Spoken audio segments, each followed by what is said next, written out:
uma série de mensagens baseada, pautada aqui nesta carta de Pedro, primeiro capítulo de Pedro, que tem como tema crescendo em uma fé viva e produtiva. O crente, ele tem que produzir, amados. O crente, ele tem que ser produtivo. O crente não foi chamado para ficar sentado só engordando. Olha, André, estou engordando assim, espiritualmente falando, né? O crente foi chamado para produzir. E o que o crente produz? Frutos de arrependimento. Amém? Ganhar alma também são frutos, são consequência de uma vida cristã regada pelo Espírito Santo. Mas o crente foi chamado para dar fruto, trazer mudança, fazer mudança, dar testemunho do amor, da veracidade da palavra de Deus. Então o crente foi chamado para dar fruto. Então nós temos aí como tema dessas mensagens, crescendo em uma fé viva e produtiva. Lá no capítulo 1 de Pedro, a partir do verso 3, diz assim: seu divino poder nos deu tudo de que necessitamos para a vida e para a piedade, por meio do pleno conhecimento daquele que nos chamou para a sua própria glória e virtude. Dessa maneira, ele nos deu as suas grandiosas e preciosas promessas, para que por elas vocês se tornem participante da natureza divina. Irmão, será que dá para a gente participar da natureza de Deus? Você que é falho, você que é pecador, você que é carnal, você acha que dá para a gente participar de uma vida divina, uma vida de Deus? Zoe de Deus? Zoe vida de Deus, né? Será que nós podemos participar da vida divina de Deus? Podemos, amados. Eu sempre falo para os irmãos, quem anda com urubu, é ou não é? Quem anda com cachorro é cachorro. Crente anda com crente. Quanto mais eu ando com Deus, mais com Deus eu me pareço. Eu passo a falar igual a Deus, igual a sua palavra. Eu passo a ter um comportamento igual a Deus. Jesus era Deus ou é Deus? É Deus. Eu começo a agir, eu começo a me comportar, eu começo a me santificar, eu começo a pensar igual a Cristo, igual a Deus. Quanto mais eu ando com Deus, mais eu me pareço com Deus e mais eu tenho uma participação divina. Ele nos deu as suas grandiosas e preciosas promessas para que por elas vocês se tornassem participantes da natureza divina e fugissem da corrupção que há no mundo, causada pela cobiça. Por isso mesmo, empenhe-se para acrescentar à sua fé a virtude, o conhecimento, ao conhecimento, o domínio próprio, ao domínio próprio, a perseverança, a piedade, a fraternidade, e a fraternidade, o amor. Porque se estas qualidades existirem e estiverem crescendo em sua vida, elas impedirão que vocês, no pleno conhecimento de nosso Senhor Jesus Cristo, sejam inoperantes e improdutivos. Se vocês assim agirem, diz aqui Pedro, se vocês agirem assim, se vocês tiverem esse comportamento, vocês vão deixar de ser improdutivos e inoperantes. São algumas qualidades que são inseridas no cristão, que faz com que ele produza, que faz com que ele não fique inerte, parado, né? Só olhando para as moscas, só olhando para as paredes, dando nota para o pastor, dando nota para o Dielso que erra na nota da música. Não, amados. Né? O crente foi chamado para produzir. Só erra quem faz, viu, amados? Só erra quem trabalha. É ou não é? Quem não faz, não erra, não corre o risco. Né? Então, amados, essas são as qualidades, né? Para que a gente não seja inoperantes, né? e nem improdutivo. Então, virtude é fé, virtude, conhecimento, domínio próprio, perseverança, piedade, fraternidade e amor. Hoje eu quero falar sobre perseverança. Perseverança. Fala para o teu irmão do lado, ele não desista, mas persevere. Persevera, viu, Edson? Persevera porque vale a pena. Persevera. Perseverança, ela faz toda uma diferença. A perseverança, nós somos chamados para perseverar. Nós somos chamados para crer, para persistir, para insistir. Insistir é humano, tá? Persistir é divino. E ao pautado dessa palavra, eu quero trazer aqui uma palavra para os irmãos, tratando de perseverança, está lá no livro de Hebreus. Hebreus capítulo 10. Capítulo 10, do 35 ao 39.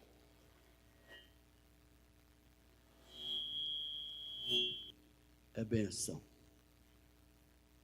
35, Hebreus, capítulo 10, do verso 35, do 35 ao 39. Diz assim: por isso, não abram mão da confiança de vocês, da confiança que vocês têm, não abram mão dela, ela será ricamente compensada.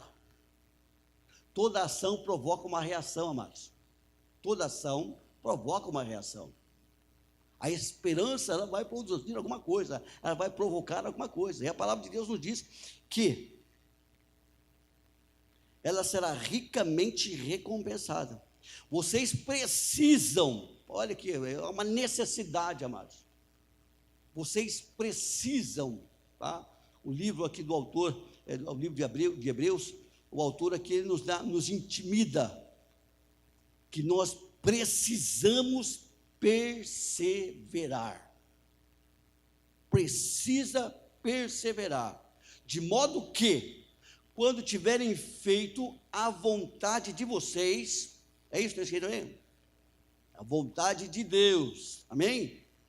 Quando tiverem feito a vontade de Deus, recebam o que Ele prometeu, pois em breve, muito em breve, aquele que vem virá, e não demorará, mas o meu justo viverá pela fé.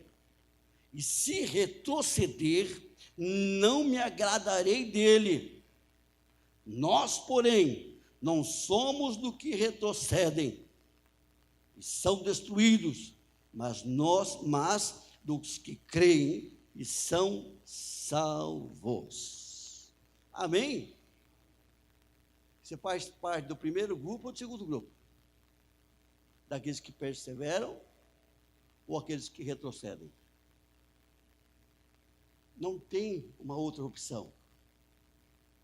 Não tem como a gente ficar em cima do muro. O crente não tem como ficar neutro. No mundo espiritual não existe neutralidade. Ou você é de Deus, ou você é do diabo. Não existe meio termo no mundo espiritual. E Deus não se alegra daqueles que retrocedem, daqueles que desistem, daqueles que desanimam, daqueles que abandonam os seus objetivos, os propósitos dos quais Deus colocou em seu coração. Por isso a necessidade de perseverança. Amados, por que você trabalha 30 dias no mês, 8 horas por dia, tem algumas pessoas que trabalham até mais, por dia, aguenta frio, aguenta a chuva, aguenta o busão cheio, aguenta o trânsito que ninguém merece, multa que a gente toma torto e direito, você piscou o olho, está sendo multado. Por que, amados, que a gente persevera no trabalho que a gente tem? Por quê? Por causa da recompensa. Você espera arduamente chegar no dia 5, no dia 10, e receber a tua recompensa. Por isso você trabalha. Por isso você aguenta lá a cara feia do teu chefe. as broncas do teu chefe? Porque você visa a recompensa. E a recompensa que vem, ela é de imediato? Não. Demora-se. Você trabalha 30 dias para fechar o mês. Não é? Trabalha 30 dias, fecha o mês. Depois fechou o mês, tem mais 5 dias, talvez até 10 dias a mais. Ou seja, levam 40 dias para você ver recompensa. O agricultor, ele planta, ele faz o plantio, prepara a terra, rega a terra, planta a semente, aguarda a chuva, aguarda o sol e guarda o tempo da planta crescer e dar o seu fruto. Pacientemente ele espera. Mas o cristão, muitas vezes, ele só pensa no imediatismo. Por que muitos crentes, por que muitos cristãos não perseveram? Por que muitos cristãos desanimam? São corredores de 50 metros, né? 100 metros talvez, curta distância, se cansam rapidamente, porque são imediatistas. Desejam, esperam as coisas que acontecem no estalar de dedo. Eu estou precisando. Muitos crentes têm até Deus como se fosse a lâmpada de Aladim. Eles pegam a lâmpada lá e faz ter esse pedido e assim isso acontece. Não, Deus não é assim. Deus não trabalha dessa forma. Deus se agrada, sim, de abençoar o seu povo. Deus se agrada, sim, de fazer com que as promessas dele se cumpram em nossas vidas. Mas nós precisamos perseverar. A gente precisa persistir na caminhada cristã. E não existe outro termo. Ou nós persistimos, ou nós desistimos. Por isso que deixa bem claro aqui. Tem aqueles que retrocedem e são destruídos. Mas tem aqueles que permanecem firmes. Agora, qual é a nossa visão da recompensa? Por quê? Para mim perseverar na fé, para mim perseverar na comunhão, para mim perseverar no partir do pão, para mim perseverar constantemente na igreja, orando, cantando e louvando, eu preciso ter um objetivo, eu preciso ter um alvo a ser alcançado, a ser conquistado. Eu preciso ter um objetivo. Camaradas estudam uma faculdade durante 4 anos, dia após dia, todo dia, durante 4 anos. Por quê? Porque tem um objetivo, tem um propósito. É alcançar um canudo, alcançar uma profissão, alcançar uma posição social, para ter uma vida melhor. Esse é o objetivo, esse é o propósito. Por isso ele persevera. Por isso ele persiste. Ele aguenta firme as tempestades. E a Bíblia, amados, nós como cristãos, aqui eu estou falando até do mundo secular, né? Mas nós como cristãos, amados, temos a palavra de Deus, temos a Bíblia. Esse daqui é um livro fantástico, amados. É um livro de perseverança. De capa a capa. Fala de perseverança. A Bíblia, ela nos impulsiona. Os testemunhos dos quais nós vemos na Bíblia, tanto no Velho como no Novo Testamento, só nos impulsiona a prosseguir, a persistir na caminhada cristã. Quero dizer para você, amados, que você pode ter motivo de sobra para desistir, porque desistir para alguns é mais fácil do que permanecer.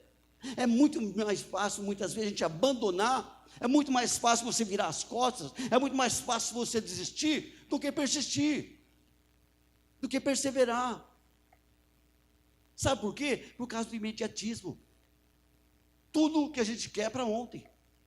Tudo que eu preciso é para ontem. Está acostumado com fast food, está acostumado aí com micro-ondas, tudo. E com Deus muitas vezes não é assim. Deus, ele conhece o teu caráter. Deus conhece o teu coração. Como eu digo para vocês, Deus muitas vezes permite que a gente fique numa panela de pressão, cozinhando o galo, até a carne amolecer, até o coração amolecer, até o coração quebrantar, até a gente entender qual é a vontade de Deus. Porque as coisas muitas vezes não é segundo a nossa vontade, segundo a nossa necessidade, segundo o nosso querer, não, é segundo a vontade dEle. Porque a vontade dEle é boa, é perfeita e é agradável. Muitas vezes, amado, nós queremos, somos nem crianças. Sabe aquelas crianças que batem o pé, que quer? Não quer nem saber se o pai pode dar ou se não pode. É o negócio. É o Mateus? É Mateus, né?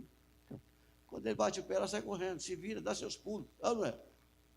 Não quer nem saber. Nós muitas vezes agimos como criança ou com Deus. E porque não acontece da forma que eu achava, se não acontece da forma que eu pedi, não é da forma que eu esperava, faz biquinho, já não canta com a mesma alegria, já não tem a mesma comunhão, já não ora com o mesmo fervor. Por quê? Porque Deus não fez a vontade dEle. Meu amado, quem é servo é você, Ele é Senhor. Senhor é Ele, quem manda é Ele. Nós muitas vezes queremos ditar as coisas a Deus, impormos a Deus algumas vontades, alguns desejos, algumas necessidades nossas. Deus amado, Deus é um Deus longânimo, Deus é um Deus bondoso, e graças a Deus, Ele não nos trata segundo os nossos méritos, graças a Deus, Ele nos trata segundo a sua soberana vontade. Ele conhece a tua necessidade, sabe da tua dificuldade, que nós precisamos aprender a esperar, que nós precisamos aprender é confiar.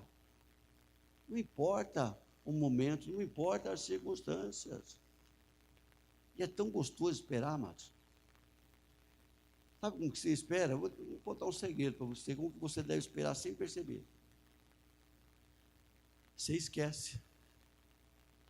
Isso não vai gerar angústia em você, não vai gerar ansiedade. Eu lembro que em 2012, 2013, por aí, eu recebi uma carta do INSS, e eu, graças a Deus, sou aposentado pelo INSS, eu recebi uma carta, e que corrigia o meu salário, e segundo uma lei lá, eu tinha uma diferença para receber, só que eu ia receber, acho que era 4 anos depois, 5 anos depois. Eu me alegrei, fiquei feliz.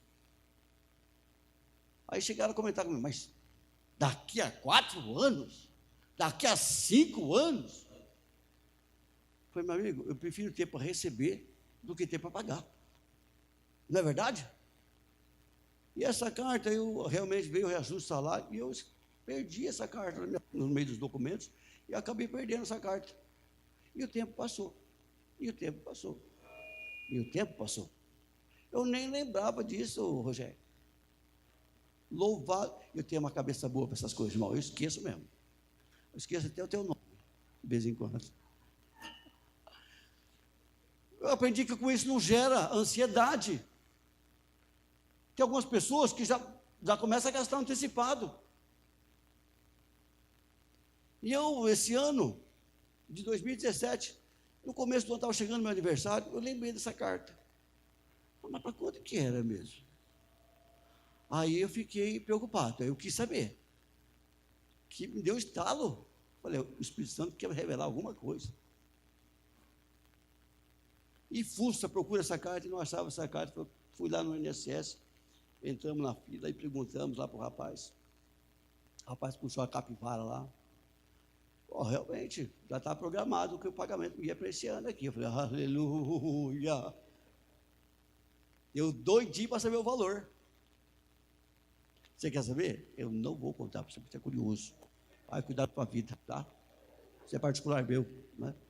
Mas, irmãos, foi uma bênção. Quando eu cheguei lá, o camarada puxou a capivara assim. Vai ser para o dia, acho que era em junho. Era para junho, ou julho, alguma coisa assim. E quando ele passou o valor, assim, eu até cocei a barba. Não cocei o cabelo porque não tinha, Valdir. Mas eu cocei a barba. Era 25 mil reais, matei a tua curiosidade. Eu sei que para vocês é. Mas para mim, irmãos, aquilo entrou como uma luva. Persevera. Persevera. Para com essa ansiedade do teu coração. Ai, não vejo a hora. Ai, você vai morrer, a coisa não vai acontecer. Perseverança, amados. Aquilo que Deus tem para você é teu. Amados, existe alguma circunstância na vida da gente que tenta nos roubar a paz, nos roubar a confiança, nos roubar a segurança. E que nos rouba a nossa perseverança. Quando eu olho para a Bíblia é rica em exemplos de perseverança. Quando eu olho para Abraão, depois que ele recebeu a promessa, foram 25 anos para cumprir a promessa na vida desse homem. 25 anos, a mulher já estava com 100 anos. Era estéril.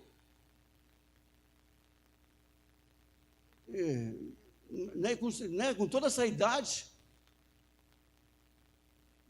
conseguiu alguma coisa? É possível? Humanamente falando, é impossível. Mas se Deus prometeu, amado, Ele cumpre. O tempo pode passar, mas a palavra dele não falha. José teve um sonho. Que ele era um molho e tinha mais 12 molhos em volta dele. Ele era o bambambam. Ele era o centro da atenção. Era ele quem governava. Teve um sonho. Algo que Deus mostrou a ele, revelou a ele. 2 semanas depois, ele já tinha tomado posse da promessa? Não. Passaram-se 17 anos. E durante 17 anos, jogado no poço. Durante 17 anos, foi jogado no calabouço. Foi jogado como escravo. Mas ele perseverou. Ele continuou. Ele podia arrumar algum subterfúgio. A mulher de Potifar, ela tinha tudo para abençoar a vida de José. Ele tinha tudo para abençoar a vida dela, do jeito que ela queria. Ele podia usar outros meios, mas ele perseverou, ele confiou na promessa de Deus e ela se cumpriu. Perseverança, amados. Rei Davi foi ungido. Levou 13 anos. Foram 13 anos, se não me engano, para ele assumir o trono. E quanta luta, quanta perseguição. Mas ele perseverou porque havia uma promessa na vida desse homem. E tantos outros exemplos, mas nós também temos exemplo de pessoas que caducaram no meio do caminho. Infelizmente, nós temos pessoas que caíram. Judas, Ananias, Safira, Emineu, Alexandre, esse pessoal não perseverou e caiu na fé. Perdeu a esperança. Uma definição de perseverança, amados: conservar-se firme, constante, persistir, prosseguir, continuar a ser ou ficar, manter-se, permanecer, conservar-se, persistir, conservar a sua força ou ação, continuar, perdurar, subsistir, ter ou mostrar perseverança, firmeza, permanecer sem mudar ou sem variar do intento. No livro de Romanos, Paulo chega a colocar, no capítulo 5, verso 3 e 4, ele chega a dizer assim: olha, e não somente isso, mas também nos gloriamos nas próprias tribulações, sabendo que a tribulação produz perseverança. E a perseverança produz experiência. Amados, para a gente ter experiência para com Deus, para a gente realmente ver o agir e o trabalhar de Deus, a gente tem que perseverar até o fim. Porque como que a gente vai testemunhar da vitória? Kátia, lembra? A Kátia estava numa perrida lá no hospital, alguns anos atrás, né, Kátia? Mas ela perseverou na fé e declarou a sua fé. O médico quis colocar ela para correr lá, né? Um médico ateu, acho que era ateu aquele médico, né? Só pode, né? Mas perseveramos, amados. Perseverou na fé. E Deus deu-lhe a vitória. Sem sequência, não apareceu nada, né, Cátia? Fala que tinha um tumor na cabeça, alguma coisa assim. Tinha e sumiu. Perseverança, amados. A gente não pode esmorecer. Qualquer tempestade, qualquer ventinho aí, a gente esmorecer. Agora eu quero dizer uma coisa para você. Existem alguns inimigos da perseverança da fé cristã. Existem alguns inimigos. O primeiro deles, que nós sabemos bem, taxativo, é o diabo. Todas as vezes que você propor a um propósito, o diabo ele vai se levantar para tentar desfocar você do propósito. Jesus, por exemplo, o clássico disso, Jesus, quando foi para a cidade de Gadara, ele foi atravessar o mar, lá tinha um propósito lá. O propósito era fazer com aquele gadareno, aquele louco, lunático, que a Bíblia fala, ser curado, e aquele homem ia anunciar o evangelho às 10 cidades que tinha naquela região, as Decápolis, né? Era o propósito de Deus, o objetivo de Deus. E o diabo se levanta contra o próprio Jesus, em meio à tempestade. Que o diabo levanta. Não houve uma tempestade no mar? Aquela tempestade de Deus ou do diabo?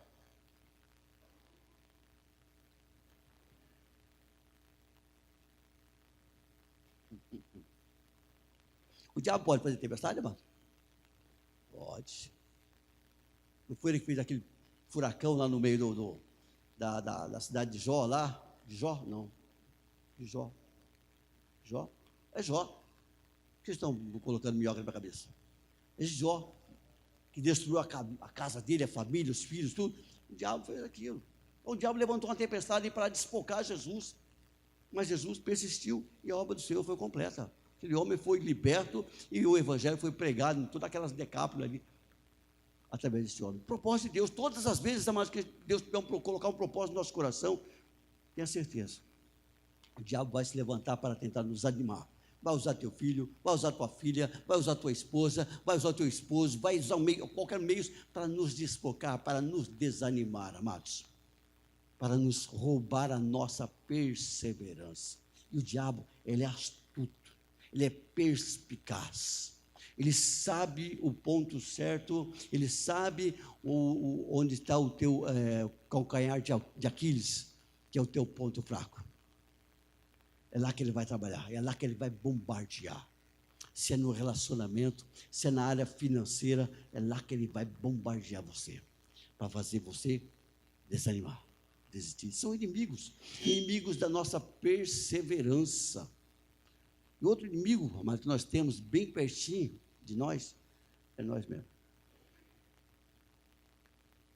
Tem pessoas que desanimam fácil. Tem pessoas que desistem fácil. Deus não prometeu para ninguém vida fácil, amado. Deus não prometeu para ninguém berço esplêndido. Neste mundo, vocês serão abençoados, é isso? Jesus, ele nos dá uma advertência: neste mundo tereis aflições. Por muito pouco mesmo, a gente muitas vezes desanima, por causa de intriga, por causa de fofoca, por causa de coisas pequenas, e isentamos com as nossas atitudes tudo aquilo que Jesus realizou na cruz do Calvário. Por causa de bobagem, a gente desanima. Por causa de bobagem, a gente para. Por causa de bobagem, a gente deixa de perseverar. Tudo começa, a gente estava falando com a Betânia ali, tudo começa aqui, ó, na nossa mente. A nossa mente ela é muito fértil, amados. Se você levantar pensando, ó vida, ó dia, ó azar, que nem o Lipe, assim vai ser o seu dia. Mas se você levantar, declarando a palavra de Deus no teu coração, em alto e bom tom, a coisa vai acontecer, amados. Declara a palavra. Eu sei em quem tenho crido e sei que Ele é poderoso para guardar o meu depósito até aquele dia. Eu confio no Senhor porque Ele é minha rocha, Ele é minha esperança, Ele é minha salvação. A porta que Ele abre, ninguém fecha. E é por ela que eu vou passar. Amados, Deus nos chamou não para covardia. Não. Hoje nós estávamos conversando até com um pastor, né pastor Denis? Ele estava contando uma senhorinha, 70, 80 anos, não sei lá. Ela olha nos teus olhos, lá, se tiver que chicotear, ela vai chicotear lá mesmo, seja onde for. Ousadia, autoridade. Amados, Deus já nos deu a vitória. Nós temos é que tomar posse dela, vivenciar isso pela fé. Ah, pastor, mas a tempestade está grande, o negócio está feio. Não me importa, ela vai cair por terra em nome de Jesus. Fé, amados, autoridade espiritual. E o terceiro inimigo, amados, que muitas vezes nós temos aí também, é o desânimo. A pessoa não tem vontade de fazer nada, não quer participar de nada, não quer colaborar com nada. Que jeito a gente vai estar inserido? Qualquer ventinho, tomba, porque já está fraco, já está caído, aliás, já está caído mesmo, desanimado. Quantos crentes, amados, a gente está caído na beira do caminho? Pararam de professar fé, pararam de adorar a Deus, desanimaram, perderam a perspectiva, perderam a esperança, perderam a alegria. Mas eu quero te dizer nessa noite, meu amado, que nós temos o Espírito Santo de Deus. Ele está conosco, Ele não está ao nosso lado, não, Ele não está à nossa volta, Ele está em nós. É Ele que nos levanta, Ele que nos fortalece, Ele que nos alegra, Ele que nos sustenta, Ele nos direciona, nos capacita e nos impulsiona a prosseguir.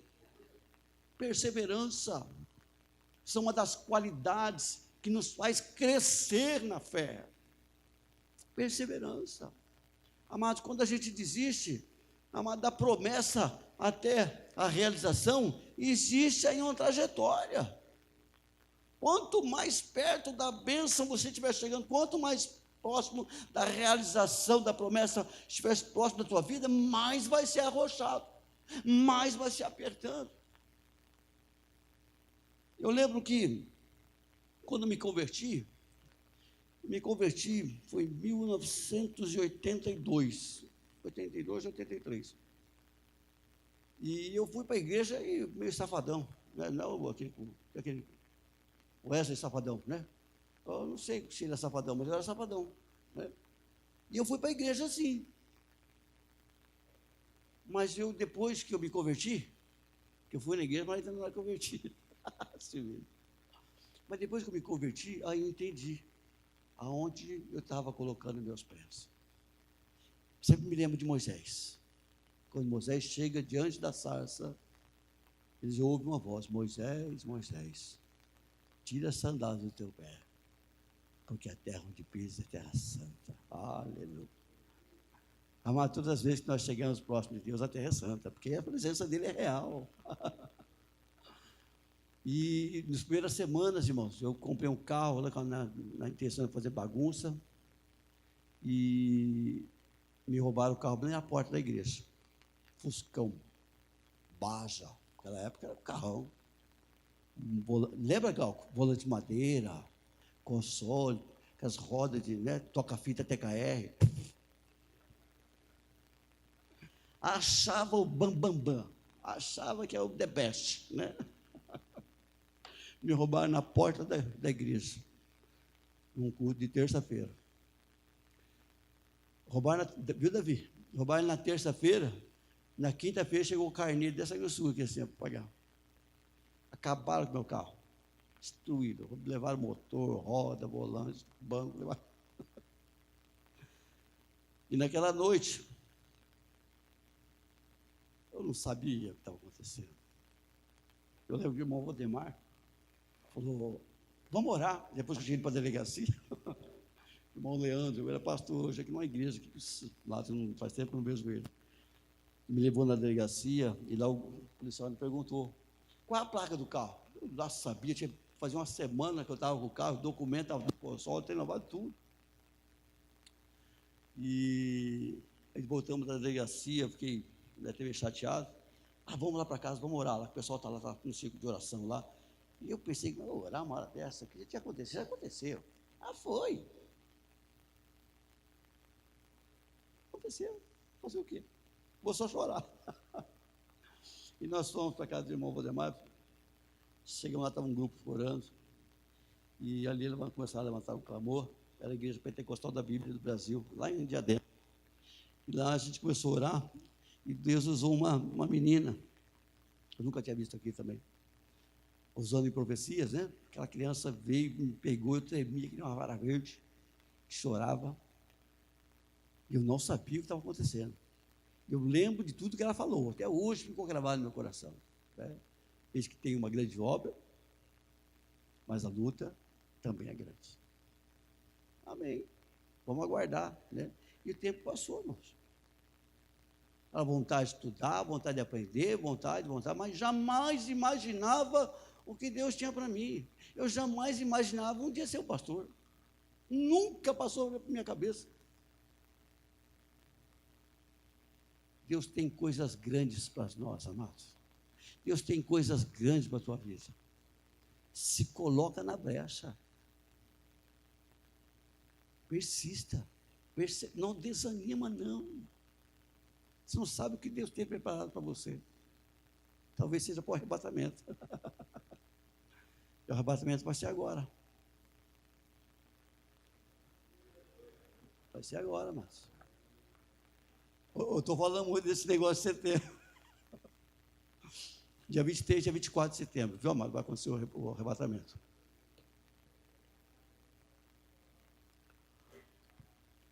Existem alguns estudos aí que apontam, eu não estou falando que vai acontecer, estou falando que tem um estudo, tá, que aponta essas datas, né? Tem um pessoal que está apontando essas datas, porque é a festa das trombetas, começa o ano do jubileu, e assim vai, tem muita coisa aí acontecendo. A igreja, ela tem que acordar, viu? Essas coisas que estão acontecendo não é coincidência não, viu, amados? É Deus que está anunciando e está avisando, eu estou voltando, que Ele está avisando a sua igreja. A Bíblia estava falando para o Beneval, que Deus, Ele não faz nada sem antes avisar os teus profetas. Se você é um profeta de Deus, aliás, se você não acredita nisso, tudo bem, mas você é um profeta de Deus, tá? E Deus está aí, ó, dando os starts aí. Estou voltando. Eu não sei se vai ser em setembro, se vai ser o ano que vem, eu não sei. Mas eu aguardo a volta do Senhor e continuo dizendo que essa igreja é a igreja da última geração. Eu creio, amados, eu creio. Então, por isso, persevere, amados. Quanto mais vai se aproximando da bênção, mais arroxo vai ser. Quanto mais próximo nós estivermos aí, e eu acredito no arrebatamento, viu, amado? Tem muitos que não acreditam mais no arrebatamento, mas eu acredito que a igreja vai ser arrebatada. Vai ser um reboliço gostoso aqui, em nome de Jesus. Vamos perseverar, amado. Não desanima não. O mundo, o diabo, tantas coisas para nos desanimar, nos desfocar, nos tirar do foco. Não permita. Tenha como prêmio da vossa vocação, o vosso chamado, a salvação. Foi uma promessa que Deus nos deu. A nossa recompensa é a salvação. E Ele nos deu ela, amados. Você não precisa se esforçar por isso, não. Só persevera. Em nome de Jesus. Amém?